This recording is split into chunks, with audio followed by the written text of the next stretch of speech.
पुरी की रथ यात्रा में पहले 3 नहीं 6 रथों का इस्तेमाल होता था। क्या? लेकिन सिर्फ एक लेडी ने पुरी की इस रथ यात्रा को हमेशा हमेशा के लिए बदल दिया। क्या मतलब? अराउंड 13th सेंचुरी में पुरी के ग्रैंड रोड से बहती थी मालिनी नदी, जो पुरी को 2 हिस्सों में डिवाइड करती थी। उस टाइम पे 6 रथ बनाए जाते थे, 3 नदी के इस पार और 3 उस पार, और 3 विशाल नाव बनाई जाती थी। जब रथ नदी के पास पहुंचते तो मूर्ति को पहले रथ से उतारते, फिर नाव में स्थापित करते, फिर पूरी नदी नाव से पार करते और फिर दूसरे रथों में उसे स्थापित करते। अरे बाप रे, इतनी दिक्कत होती थी। लेकिन बहुत जल्द सब बदलने वाला था। अराउंड 13th सेंचुरी पुरी में गजपति नरसिंह देव का शासन था। उनकी बीवी शारदा देवी जगन्नाथ भगवान की परम भक्त थी और एक रात उन्होंने सपने में देखा, शारदा, मुझे मेरी यात्रा ऐसी चाहिए जिसमें किसी को बिल्कुल भी कष्ट न हो और ये यात्रा बिना रुकावट के पूरी हो। शारदा देवी ने महाराज से धन मांगा और पूरी नदी को मिट्टी से भरने का आदेश दे दिया था। ये तो नामुमकिन है। और यहाँ तक कि रानी ने पूरे गांव में ये बात फैला दी कि जो भी इस नेक कार्य में उनका साथ देगा उसे इनाम मिलेगा।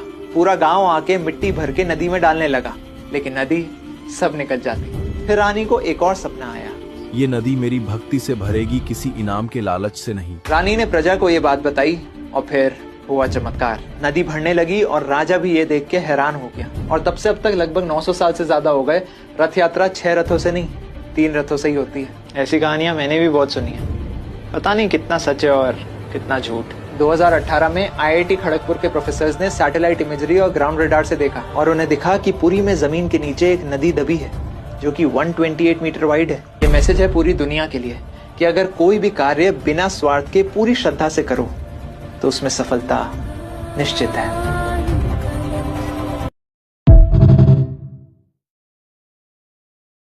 मंत्री जी, इस जेनजी प्रोटेस्ट ने और कुछ किया हो या नहीं, इस देश को वापस आजाद जरूर कर दिया। क्या बकवास कर रहे हो? ये बकवास नहीं, ये है नया हिंदुस्तान मंत्री जी। यहाँ पे जब रात को सब लोग सोते थे ना, तो एक मुस्लिम उन सबको हवा देता था। ये है नया हिंदुस्तान, जहाँ हिंदू मुस्लिम सिख ईसाई सब साथ मिलके खाना खाते हैं। मुस्लिम और सिख हिंदू को खाना बांट रहे थे। ये है नया हिंदुस्तान, जहाँ किसी भी धर्म के इंसान ने मासूम जानवरों तक को भूखा नहीं सोने दिया। ये है एक नया हिंदुस्तान, जहाँ एक हिंदू लेडी एक मुस्लिम के आंसू पहुँच रही थी। सिख हिंदू और मुस्लिम के लिए भर भर के खाना और पानी ला रहे थे। ये है नया हिंदुस्तान मंत्री जी, जिसने दुनिया को बता दिया कि आज के बाद हमें कभी भी धर्म के नाम पे बांटने की कोशिश मत करना, क्योंकि हमारा नया धर्म इंसानियत है।